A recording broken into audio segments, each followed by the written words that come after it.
अस्सलाम वालेकुम रहमतुल्लाहि व बरकातहू। आकिल भाई, उम्मीद आप मेरे से होंगे। अल्लाह आपको सेहत तंदुरुस्ती दे, अल्लाह आपकी उम्र में बरकत दे, अल्लाह आपके ईमान में इजाफा करे। क्योंकि किसी ने सवाल मुझसे काफ़ी दिन से ये बोला था, तो मैंने कहा यार आपसे पूछूं, कि दूसरों से शर्म आती है पूछते हुए, तो आप ऐसे मसले जो है बताते हैं, समझे, इसलिए मैंने ये आपके पर्सनल नंबर पे जो है सवाल, समझे, सवाल ये किया था उसने कि कहने लगा मैं जब हम बिस्तरी करता हूँ ना, तो मेरी बीवी जो है ना मुझे पलट के अपने चेस्ट जो है ना मेरे पीछे डालती है, तो क्या हम लूती फेल में तो नहीं आ जाते? बोला मैं भी वो काम नहीं करता कि कोई दखूल गलत जगह करता हूँ, या ज़ाहिर है चेस्ट तो दखूल होने से रहे मेरे, समझे, लेकिन उससे वो लज्जत हासिल करती है वो, और सही बात है मुझे भी लज्जत होती है, वो कहता है, समझे। तो लेकिन वो दिल मुतमईन नहीं था, इसने कहा यार ये चीज़ पूछ के बता दो रफीक भाई। बोला जैसे आकिल साहब की वीडियो उसके मुतालिक, तो बोला यूट्यूब पे हमने देख ली थी कि भाई, समझे, कि बीवी बोसा ले सकती है हर जगह का, समझे, तो इसलिए जो है मैंने कहा आप शरई तौर पे जवाब देते हैं, अल्लाह आपको जज़ाए खैर दे, इसका जवाब मुझे दे दीजिएगा तो मैं भेज दूंगा उसको ना। अस्सलाम वालेकुम। वालेकुम अस्सलाम व रहमतुल्लाहि व बरकातहू। देखिए, इस तरह के जो सवालात हैं वो बहुत सारे लोगों के ऊपर घरां गुज़रते हैं, लेकिन हकीकत ये है कि इन मसाइल को लोग जानना भी चाहते हैं, और एक आदमी जो दीन का इल्म नहीं रखता वो अहले इल्म से अगर पूछता है तो उसमें कोई कबाहत नहीं है, अहले इल्म उसका जवाब भी देते हैं। शेख बिन बाज से शेख मोहम्मद बिन सालेह अल उसैमीन और जो सऊदी अरब के किबार उलमा हैं, मशाइख हैं, बल्कि आप इन मशाइख की तो छोड़ दीजिए, अल्लाह रब्बुल आलमीन ने इन बातों का तज़किरा के मियाँ बीवी के जो जिस्मानी ताल्लुक़ात हैं वो किस तरीक़े से, क्या उन पर पाबंदियाँ आयद की हैं, इसका तज़किरा अल्लाह रब्बुल आलमीन ने कुरान करीम में किया है। अब कुरान करीम में इन बातों का ज़िक्र होना, अहादीस रसूल सल्लल्लाहु अलैहि वसल्लम ने इन बातों का ज़िक्र होना, इस बात की दलील है कि इनको बयान करने में कोई ऐब नहीं है। अलबत्ता आप अगर इसे ना देखना चाहें तो ये आपकी मर्ज़ी है, आप इसको स्किप कर सकते हैं और दूसरी वीडियो देख सकते हैं। शेख मोहम्मद बिन सालेह अल उसैमीन का जवाब इस सिलसिले में क्या है, समाअत फरमाइए। अल्हम्दुलिल्लाह।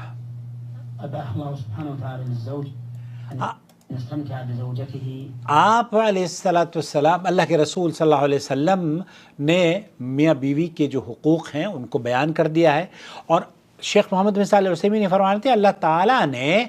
औरत को, मर्द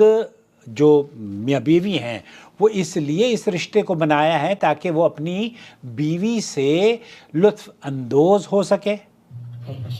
कैफ़ यशा, जैसे उसे लुत्फ़ हासिल करना चाहिए या ये लुत्फ़ आता हो।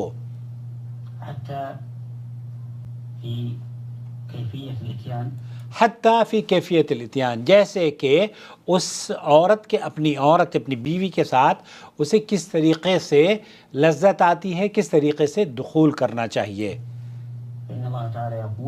अल्लाह ताला कुरान करीम में फरमाता है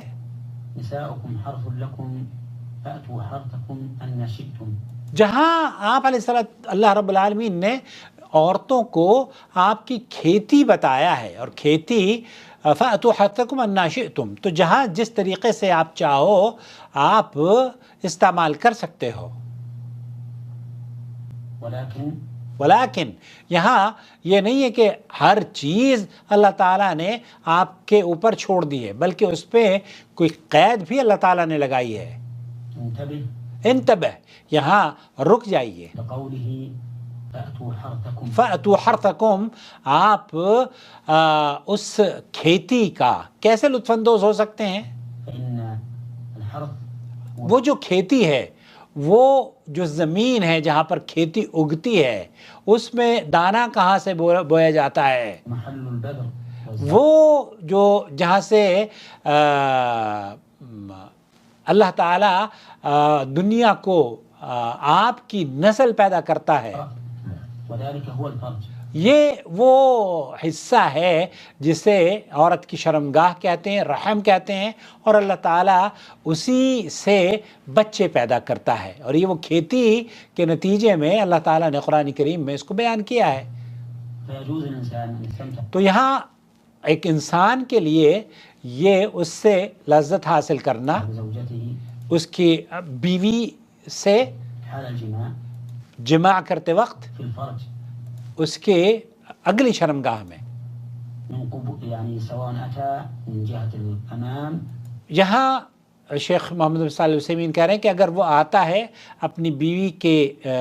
پاس لذت کرنے کے لیے یا اس سے ہم بستری کرنے کے لیے سامنے سے اور پیچھے سے،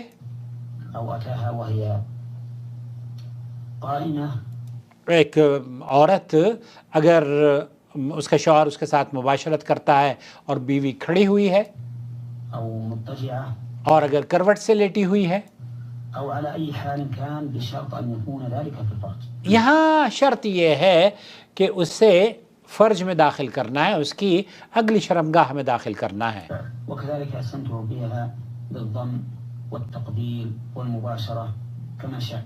یہاں جو بات شیخ فرما رہے ہیں وہ یہ کہ آپ کا اس کے جسم سے لذت حاصل کرنا، اس کو بوسہ دینا، اس کے جسم پر ہاتھ پھیرنا، یا اپنے ہونٹوں سے اس کے جسم، شیخ بن باز سے پوچھا گیا کہ کوئی حرج نہیں ہے اگر عورت کی اس کے سینے سے لذت حاصل کرنے کے لیے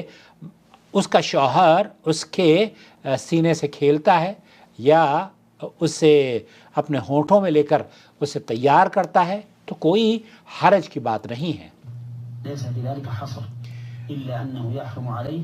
یہاں ممانعت کوئی ایسی نہیں ہے، بلکہ کس چیز کی ممانعت ہے؟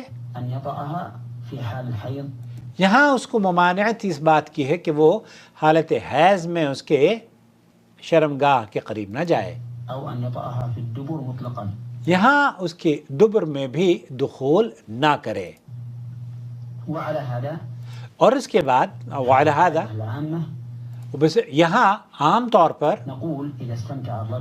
یہاں ہم یہ کہیں گے اگر ایک آدمی یا ایک عورت اگر اس کی اپنی بیوی کے